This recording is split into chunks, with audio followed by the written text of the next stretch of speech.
Hey, that's cool. It makes good sense to find out find out as much as you can before you buy. Especially considering that's probably the most expensive thing nowadays. Well, and especially when you're dealing with uses that are conditional. You wanted to know about the post office, correct? Yeah, I was noticing the map and the color things and some of that stuff about uses, and I wouldn't mind talking to you at a different time because I know it's tangential to what I need. Okay. So, I guess you were wondering about the deed holder on the post office itself. It has Hmm. the deed holder listed as the U.S. Postal Service. We mail them their information at the Western Facilities Service. I'm not really sure what that is. I know that it's in Inglewood, California. Hmm. So that is where the post office is receiving its mail from Minot. Okay. Um, I thought I saw something for Colorado in the address of the papers that got it's in, printed out. it's in Inglewood, Colorado, is where this Western Facilities Service Oh, is. I can so it's not only California. no. I can only assume that they have some sort of office there that handles facilities. It's got to be pretty if it's in Colorado. I mean, if it's not a known for developed area, but I'm hearing there's a lot of really bad stuff that's taken place since they made it impossible for people of housing and yet I'm sorry, I'm off on my tangents again. Yeah. So I guess what I was getting at with you on the phone is that right now our GIS file has the deed holder as the U.S. Postal Service, and with this one we can be pretty confident that yes, the U.S. Postal Service is in fact the deed holder because it's still the post office. Other properties in town, I would caution you to trust this immediately without verifying with the county recorder's office who holds the deed. Because, like I had mentioned, when you purchase a property, you take Mm. your deed down and you have it recorded with the county recorder's office. There is a lag time between when it is recorded with the county recorder's office and when it shows up on our parcel viewer. I Hmm. do not know what that lag time is. I've never like tagged one. I should have done that Hmm. when I bought my house. I should have recorded my deed and then seen how long it took to come on here because it Hmm. would have given me an idea, but I didn't.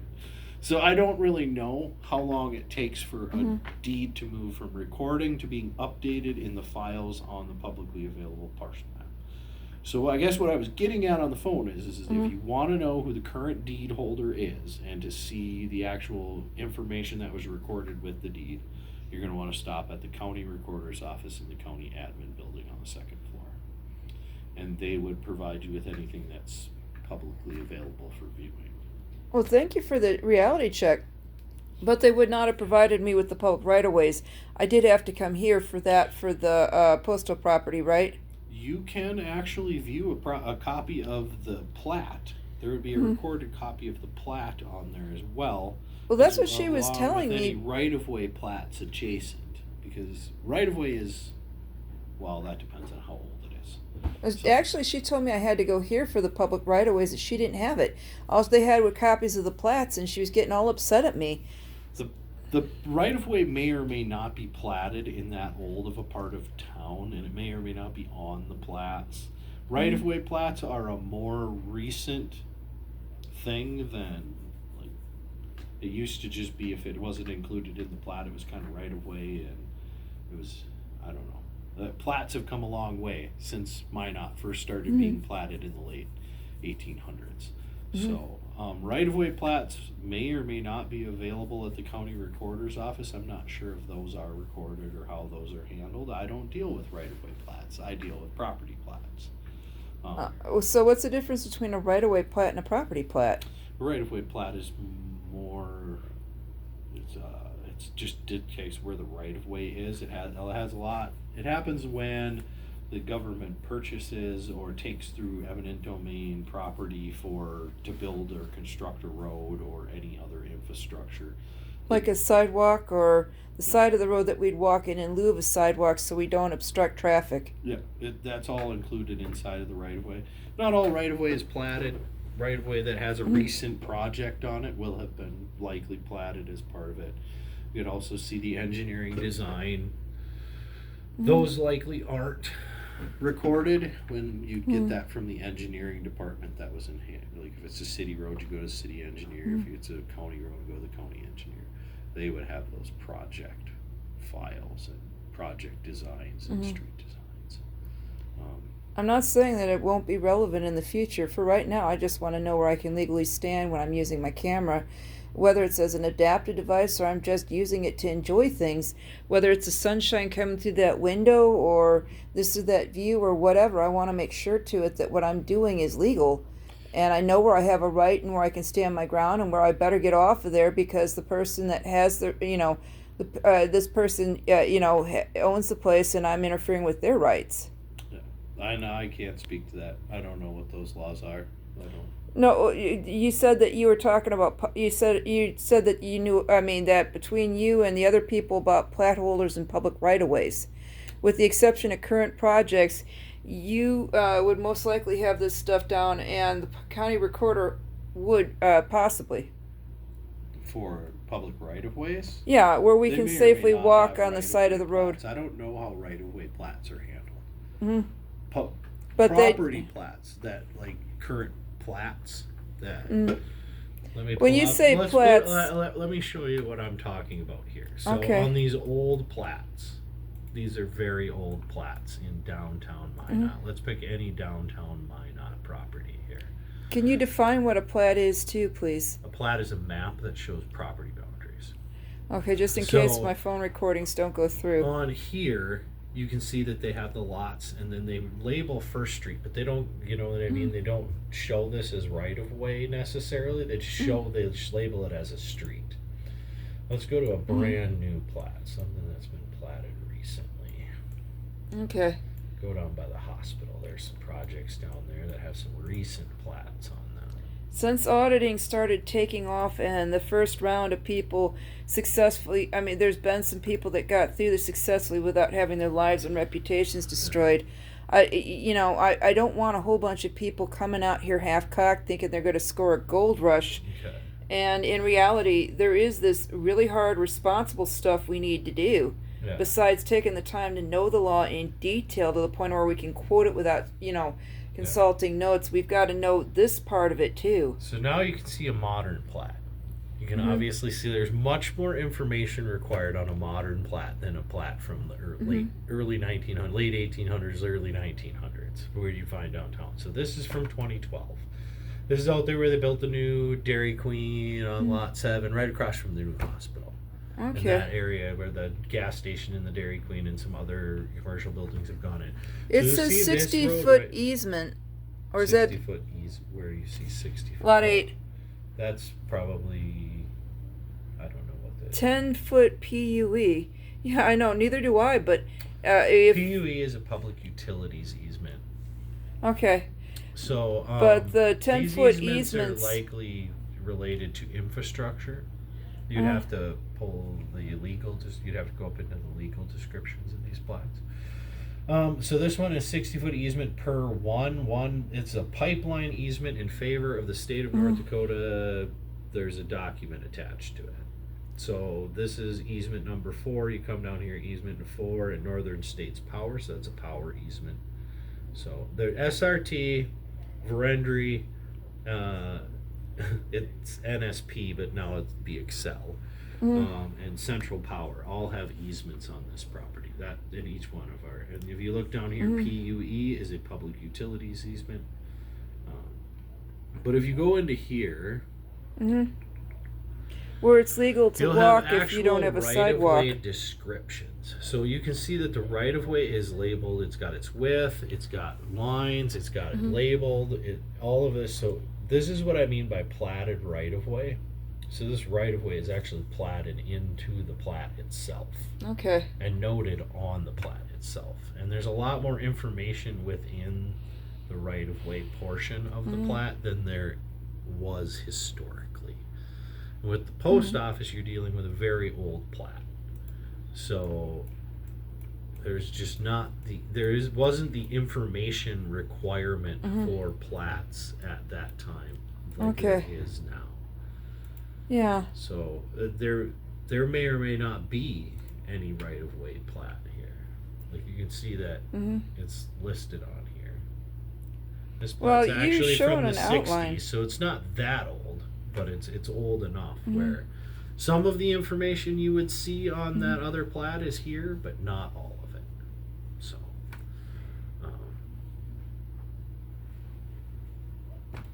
And there may or may not be any right-of-way plats associated with it. So, but that's all the information that I have as far as the right-of-way adjacent. Mm-hmm. But like, again, my expertise falls inside of the lines, not outside. Yeah. Well, from what I understand, the public right-of-way stuff, like I said, the stuff like the roads and the sidewalks, and I've had people actually threaten me. I had one cop try to counsel people to do a citizen's arrest if they caught me walking down a public road with my camera. Okay. I'm not in any way familiar with what the laws are as No, far that's my as job, where and when you're allowed to record. Well, actually, I guess it's all our jobs as citizens because it's such a crucial right. Right now, I've got a record. You did say that you're very sure the property is owned by the federal post office, but you're like the last thing in the line of people that get the information when the deed I'm as changes. sure as I can be with the data available to me, which is the associated table that is attached to this GIS file. Which means it's not perfect. There's a overwhelmingly strong possibility, but it's not perfect. If someone else bought it yesterday, I wouldn't know. Yes. So that's what I'm saying. This is the last file to be updated, or one of the last files to be updated after a deed is recorded. If you want accurate, up-to-date deed information for a property, the county recorder's office knows exactly when it's recorded because they're the ones that record it. Yeah. So you know what I mean? It legally changes hands as far as the government is concerned once that document is recorded.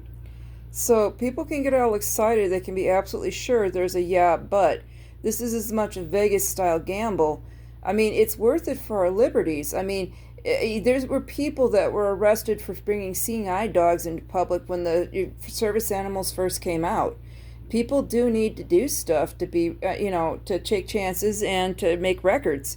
Like the information I'm getting here, you may not be perfect, and I don't want to get you in trouble or ask any trick questions, but I'm grateful you're willing to give this information to the best of your knowledge, but you're the last one in line, so like go I to said, the information, if you want up-to-date information, that I give you up-to-date information on what's happening inside the lines. I can tell you what the current zoning designation is. Inside, when you say inside the lines, what do you mean? I mean inside the lines, so we'll go to this next map over here. This is the map that I make sure is up to date. Me and my planning division, we focus on, this is currently zoned C2. That's that color on the zoning map. The pink section. Yeah, so the The pink, stuff that's gray the and pink color, anything that doesn't have a color assigned to it falls outside of the jurisdiction of the planning division. okay. I don't have any jurisdiction within to enforce land use within that area. No. And then we have this map right here.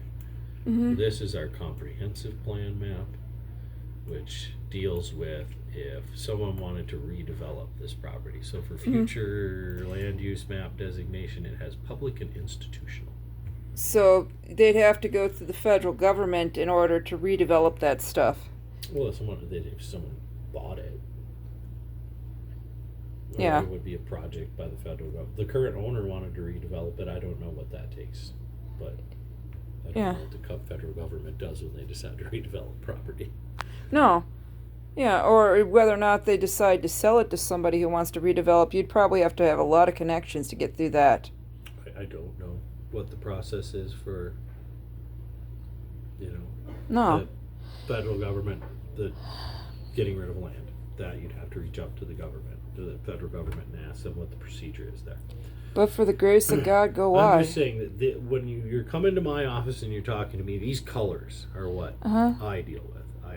And my staff deal with. We deal with the zoning classifications and their comprehensive plan classifications. Well, it still matters because I have certain rights in that federal post office that I don't have on anything that's privately owned. I mean, I do still have rights where it's privately owned. Landowners do not have carte blanche. That's part of the reason why we have laws, so they can't say, okay, you're on private property, I can kill you where you stand. There's got to be a case of, get off the property or call the police, that sort of process.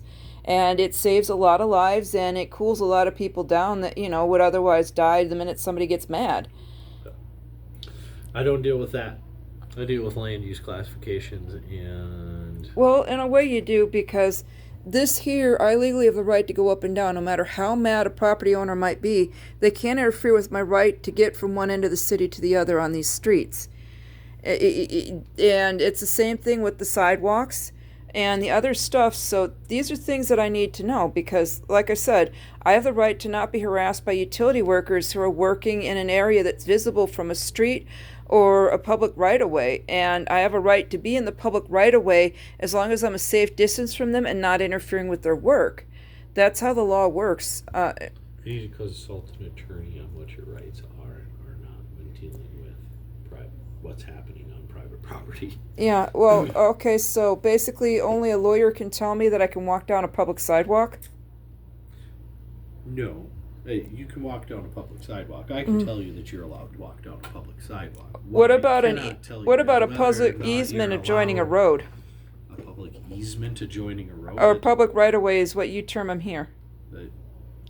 So those are very, very different things. Okay. So in my office, we split hairs between an easement and a right-of-way. Those are two very different things in the planning world. Hey, that's all right. It's this particular laws of the area. So there are hundreds of different kinds of easements that can be anything from allowing you to mine resources up to full public access easements. A right-of-way. On the auditing world, they're calling it just that. Everyone in the public has the right of way to access that property. It is fully under public use. You have full public access. So a full public access easement would act similar to public right-of-way, but it's still, we'll use section line right-of-way as a good example of a full public access easement. You have free right of movement on a section line right-of-way. That was originally done when section lines were created. But it's not platted right-of-way. It's a public access easement that lays over top of private property. Beneath that easement, there are still private property rights. Hey, just a reminder. Yeah, just a reminder. You got a meeting at 2 in conference room 1. Okay. I gotta pick someone up too, and I'm probably gonna catch him on a handbasket because he's buying my gas for rides. And the nightmare is, though, I mean, I don't need to go to jail here, and that stuff about easements and right-of-ways, I should make sure to it. I got enough time in my camera left to come back because these are things that are important. Over in the auditing world, we got a whole bunch of videos from real prestigious, good people that know the law, like Audit the Audit, James Freeman stuff, a number of, I'm not sure about James Freeman, but one auditor after another about this is a public easement, and that's where my original videos, I'm saying this is an easement, but you're telling me over here, an easement may not be a public right-of-way. There's a term in this state. The main distinction is the public right-of-way is there's no private property ownership that lies beneath it. So in planning and zoning, we deal with layers. There's layers of ownership and layers of property rights involved. Even in private property, you can own the property but not own the mineral rights. You can own the property and not own the rights to the air above it.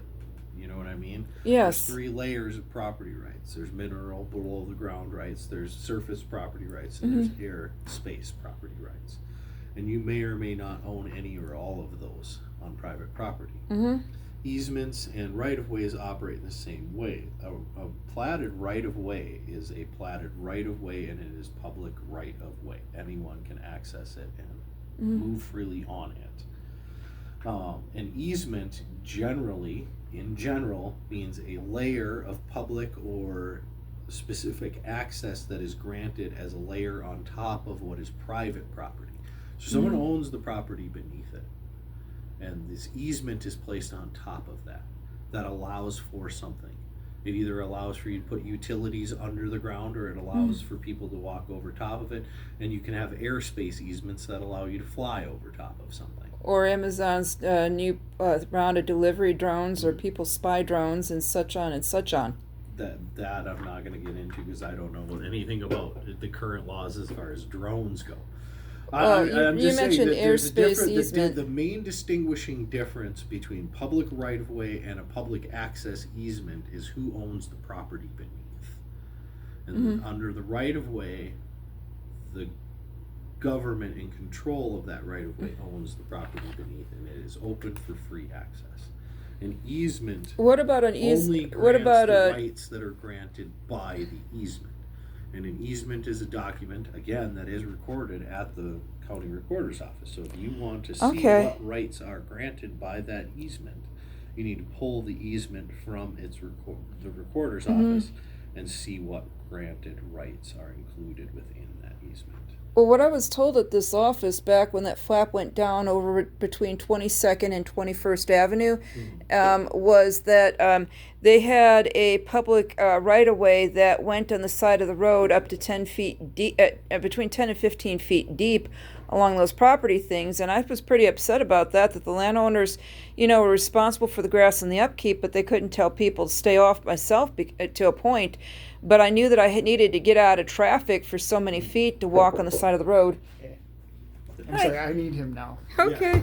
I got a meeting, so, but yeah. No, I'll try to Recorder's come office back. is where you're headed next if you want to see the most current deed for the post Deed, but as far as it goes for the difference between a public right-of-way and a right-of-way over a private property, can I come back later to talk deeper with you? Because these are things I'm going to have to make sure. You can't be 1 inch out of where you're legally supposed to be if you're challenged, and you're asserting your right to do anything from record a sunset to a sporting event to anything. That was the part where I was going to say that you need to talk to an attorney about. I don't know what rights you have to stand inside of public access easements or right-of-ways and then record what is happening on adjacent properties. That's something. That was the part I was saying you need to speak to an attorney. I don't know what the rights are. There are a number of people that do our own legal research, and that is well established. If we're on an area that the public has access to, they can't charge us for loitering for photography. They can't charge us with disorderly conduct because a camera is considered a neutral device, and you can't alarm or harass people. But I need to make sure to it that where I'm standing isn't just presumed to be a public area. It definitely is. Yeah. And my rights to be there, as opposed to various other things, because I've had people say you can't watch me. If you pull up this map and there isn't color on it, then it's probably public right-of-way. Okay. Yeah, and that's a nightmare. I can't pull up the map while the phone's running anyway. I can show you a quick, just real quick. This right here is an easement. It's denoted in green. This is a public right-of-way. So if you is that a private property easement or is that utility? Is that a public access? It's utilities easement. I'm not aware of where there are any public access easements that are recorded in the city. Public access easements generally happen more like out in the county where one farmer grants access to another farmer so that he can drive his tractor across his land to get to his farm field. That's or his I cows. dealt with them a lot more when I was in the county than I do in the city. In the city, if you want to turn something into public access, most of the time you just plat it as right of way. And then it just becomes public right of way. Is there any incentive to allow public access, or is it something that a person can have or not have? It's entirely up to the landowner, and whether or not they're providing an incentive isn't something that I would ask them. I was just wondering if there was a tax difference, or is it a case that somebody can go ahead with a shotgun and say, okay, I bought the property, I'm eliminating the public access, stay the bleep off of here. That would depend on how the access was recorded. Okay. So talk a little more with the county. Legal I definitely want to get some more time on my camera. Properties changes hands. I don't dictate how people sell their property or buy their property. No. Well, I'm just wondering how they change those lines, because you're saying that it's up to the private property owners themselves too. It is. They're the private property owner. They decide who and who does not have access. Well, when you got a public sidewalk across there like they had on 21st Avenue, do they have the right to suddenly say the public can't be on the sidewalk? I don't. That would depend on whether the sidewalk was on public property or private property. Well, it's next to the road. Again, the property lines dictate whether it's public or private property. You need to pull the plat to find out where the property line is. Okay, I'll ask more questions at the county place, but would it be that bad when the meeting's over if I, You can drive back. We're open till 4:30. Thank you for putting up with me. I'm sorry about the detailed questions.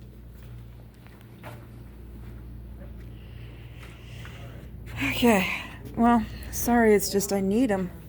I guess we all should need them. This is a good thing to be educated on, instead of all that asinine stuff in school. I remember Luke Simons criticizing the public school education with. I'm glad I learned parallelograms. It's real use when the parallelogram season comes into play, and that was in the middle of tax season. We know of the Constitution, and sometimes they'll put court rulings based on our Constitution, but Dr. Paul was complaining about it. Dr. Paul Sr., Ron Paul, was complaining about it, that, hey, none of us, very few of us read the Constitution, the actual document, or understand how the laws apply, what they were meant to apply, that sort of thing. These are questions that need to be asked. In a free society, this is what we need to do.